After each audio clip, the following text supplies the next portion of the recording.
ሰበር መረጃ ኢሳያስ ሆስፒታል ገቡ። ትራምፕ ለ4 ኪሎ ማስጠንቀቂያ ሰጡ። ኢራን የሆርሙዝ ወሽመጥን ዘጋች። ሰበር ዜና በአስመራ ቤተ መንግስት የተፈጠረው ከፍተኛ ድንጋጤ። በኤርትራ ፖለቲካ ውስጥ ከነጻነት ቀን ጀምሮ ስሙ ሲነሳ የኖረው ፕሬዝዳንት ኢሳያስ አፈወርቂ አሁን ላይ ያሉበት የጤና ሁኔታ የአስመራን ቤተ መንግስት ብቻ ሳይሆን መላውን ቀጠና አነጋግሯል።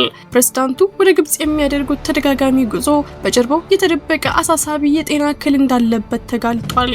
በማዲ ወታደራዊ ሆስፒታል የተደረገላቸው አስደንጋጭ ምርመራና በስልጣን እርከን ላይ የተፈጠረው ውዥንብር የዛሬው ቀዳሚ ልዩ ዘገባችን ነው። በሌላ በኩል የአባይ ወንዝ ጉዳይ ዳግም ወደ ዓለም አቀፍ ትኩረት ማዕከል ተመልሷል። የአሜሪካው ፕሬዝዳንት ዶናልድ ትራምፕ የህዳሴው ግድብ በግብጽ ላይ ከፍተኛ ችግር እየፈጠረ ነው ሲሉ በግልጽ መናገራቸው አዲስ ዲፕሎማሲያዊ ውዝግብን አስነስቷል። በፈረንሳይ ከፕሬዝዳንት አልሲሲ ጋር የተገናኙት ትራምፕ የቀድሞውን የሽምግልና ጥረት ዳግም ለመጀመር ቃል ገብተዋል። ይህ የአሜሪካ ጣልቃ ገብነት በኢትዮጵያ ሉዓላዊነት ላይ ምን ተጽዕኖ ይኖረዋል? ዝርዝሩን አብረን እንቃኛለን። ከውጭ ዜና 60 ቀናት ብቻ ቀርተዋል። ኢራን በሆርሙዝ ወሽመጥ የሚያልፉ መርከቦችን ለማስከፈል መወሰኗ ዓለምን በውጥረት ውስጥ ገብቷል። በተመሳሳይ እስራኤል በሊባኖስ የምታደርገውን ጥቃት ካላቆመች የተደረሰው ስምምነት እንደሚፈርስ ኢራን አስታውቃለች። በሌላ በኩል ኔታንያሁ የትራምፕን ተቃውሞ ችላ ብለው በሊባኖስ የጀመሩትን ጦርነት እቀጥላለሁ ማለታቸው ሁኔታውን ይበልጥ አደገኛ አድርጎታል። ዝርዝር መረጃውን ይዘናል። አብራችሁን ቆዩ። ሰላም ውድ ቤተሰቦች እንደምናላችሁ።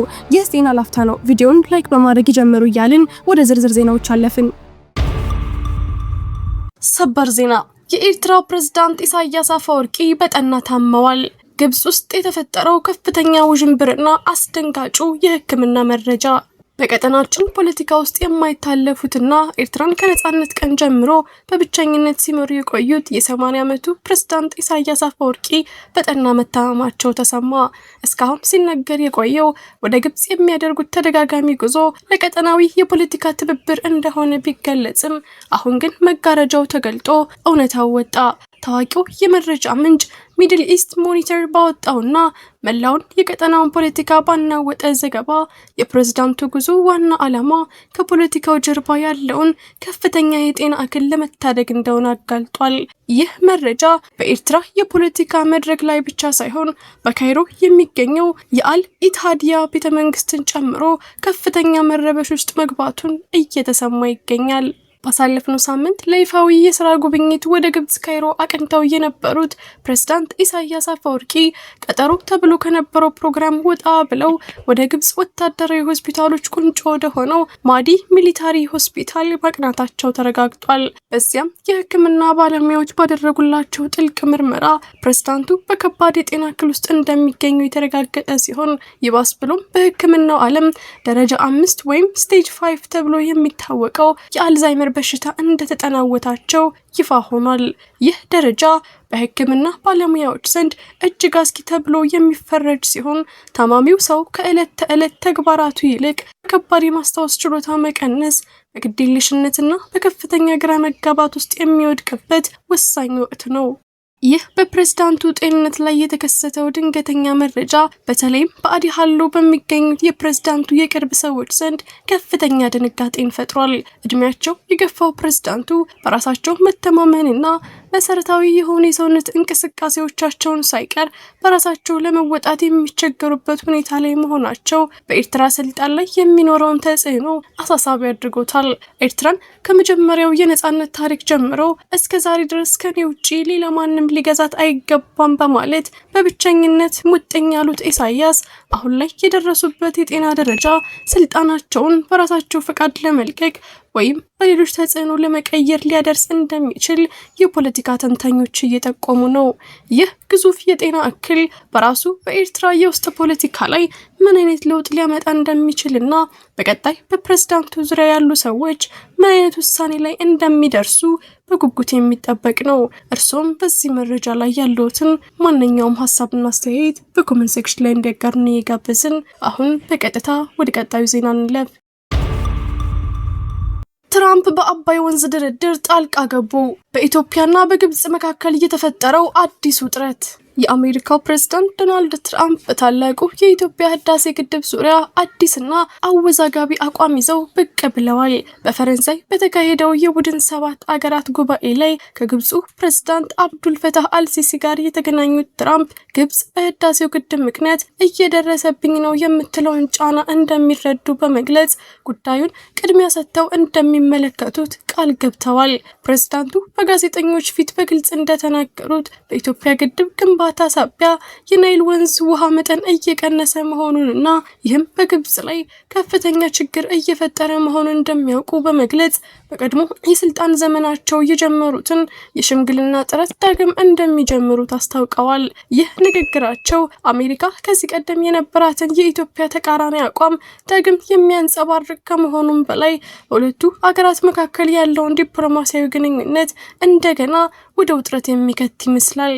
በሌላ በኩል ኢትዮጵያ የታላቁ ህዳሴ ግድብ በየትኛውም ተፋሰስ አገር ላይ ዘላቂ ጉዳት እንደማያስከትልና ይህ ፕሮጀክት የተፈጥሮ ሀብቷን በፍትሃዊነት የመጠቀም ህጋዊ መብቷ መሆኑን በተደጋጋሚ ስትገልጽ ቆይታለች።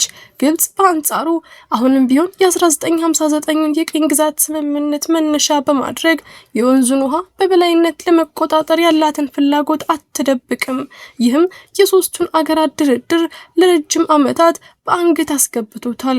ትራምፕ በቅርቡ በሰጡት አስተያየት ኢትዮጵያ ፍትሃዊ ባልሆነ መንገድ ነው ግብፅን የምታስተናግደው በማለት የቀጥታ ነቀፋቸውን ሰንዝረዋል። ይህ ንግግራቸው በኢትዮጵያ መንግስትና ህዝብ ዘንድ ከፍተኛ ቁጣን ሊቀሰቅስ የሚችል ሲሆን በተለይም ፕሬዝዳንቱ ችግሩን እፈታዋለሁ ሲሉ መናገራቸው በኢትዮጵያ ሉዓላዊነት ላይ የሚያሳድረው ተጽዕኖ በከፍተኛ ሁኔታ እየተሰማ ይገኛል። የዓለም አቀፉ ፖለቲካ ትኩረት አሁን ሙሉ ለሙሉ ወደ አባይ ወንዝ ተቀይሯል። ትራምፕ ዳግም ወደ ስልጣን ከመጡ በኋላ የግድቡን ጉዳይ በግል ጣልቃ ገብነታቸው ለመፍታት መነሳታቸው በቀጣይ ቀናት በዲፕሎማሲው መስክ ከፍተኛ ውዝግብ ሊፈጠር እንደሚችል እየተነበየ ነው። ግብጽ የፕሬዝዳንት ትራምፕን ድጋፍ እንደ ትልቅ ዲፕሎማሲያዊ ድል ስትቆጥረው፣ ኢትዮጵያ ግን በራሷ አቅም የገነባችውን ታላቁን የህዳሴ ግድብ የማስጠበቅና የውሃ መብቷን የማረጋገጥ ግዴታ ተጋርጦባታል። ፕሬዝዳንት ትራምፕ የገቡት ቃልና ኢትዮጵያ በሉዓላዊነቷ ላይ የምታደርገው መሟገት አዲስ የፖለቲካ አውድ እንደሚፈጥር እየታየ ሲሆን የሁለቱ አገራት ፍጥጫ በአሜሪካ ጣልቃ ገብነት ታጅቦ ወዴት እንደሚያመራ ዓለም እየተከታተለው ይገኛል። ቪዲዮአችንን ላይክ ማድረግ አይርሱ እያልን ወደ ውጭ ዜና አለፍን። ኢራን የዓለም ትልቁን መተላለፊያ ዘጋች። አሜሪካና እስራኤል ከፍተኛ ማስጠንቀቂያ ተሰጣቸው። ዓለም በጉጉት የሚጠብቀው የሆርሙዝ ወሽመጥ መተላለፊያ ጉዳይ አዲስ የጦርነት ነበልባል እየነደደበት ይገኛል። የኢራን ፓርላማ አፈ ጉባኤና ዋነኛ ተደራዳሪ ሙሐመድ ባጋር ጋሊባፍ አገራቸው በወሽመጡ ላይ ያላትን ሉዓላዊነት በመጠቀም በቅርቡ በተደረሰው ስምምነት ላይ ጥላ የሚያጠላ ደፋር መግለጫ ሰጥተዋል። ጋሊባፍ እንደገለጹት ኢራን ለመርከቦች የምትሰጠውን አገልግሎት ዋጋ ለማስከፈል ቆርጣ የተነሳች ሲሆን ይህ አዲስ ውሳኔ በ60 ቀናት ውስጥ ተግባራዊ እንደሚሆን በይፋ አስታውቀዋል። ይህ እርምጃ አሜሪካ በፕሬዝዳንት ዶናልድ ትራምፕ በኩል ማለፊያ መንገዱ ከክፍያ ነፃ ይሆናል ብላ ከምትናገረው አቋም ጋር በቀጥታ የሚጋጭ በመሆኑ ቀጣዩን የጂኦፖለቲካዊ ውጥረት በከፍተኛ ደረጃ አሳሳቢ አድርጎታል። በሌላ በኩል የመካከለኛው ምስራቅ ሰማይ አሁንም በጦርነት ደመና ተሸፍኗል። የኢራን የውጭ ጉዳይ ሚኒስትር እስራኤል በሊባኖስ የምታደርገውን ወታደራዊ እንቅስቃሴ የምትቀጥል ከሆነ የተደረሰውን የመግባቢያ ሰነድ እንደጣሰች እንደሚቆጥሩት በማስጠንቀቂያ መልክ አስታውቀዋል። ፕሬዝዳንት ትራምፕ በቡድን 7 ወይም G7 ስብሰባ ወቅት የእስራኤልን የወታደራዊ ጥቃት ተችተው እየተፈጸመ ባለው ጥቃት ደስተኛ ለመሆናቸውን ቢገልጹም ጠቅላይ ሚኒስትር ቤንጃሚን ኔታንያሁ ግን ጦራቸው አስፈላጊ እስከሆነ ድረስ በሊባኖስ እንደሚቆይ በግልጽ በመናገር የአካባቢውን ውጥረት ወደማይቀለበስ አቅጣጫ እየገፉት ይገኛሉ። ውድ የዜና ላፍታ ቤተሰቦች የሰዓቱ መረጃዎቻችን ያዳመጣችሁትን ይመስል ነበር። ስለተከታተላችሁን እያመሰገንን ቻናላችንን ሰብስክራይብ በማድረግ ቤተሰብ እንድትሆኑ እየጋበዝን በዚሁ ተሰናበትን። ጤና ይስጥልን።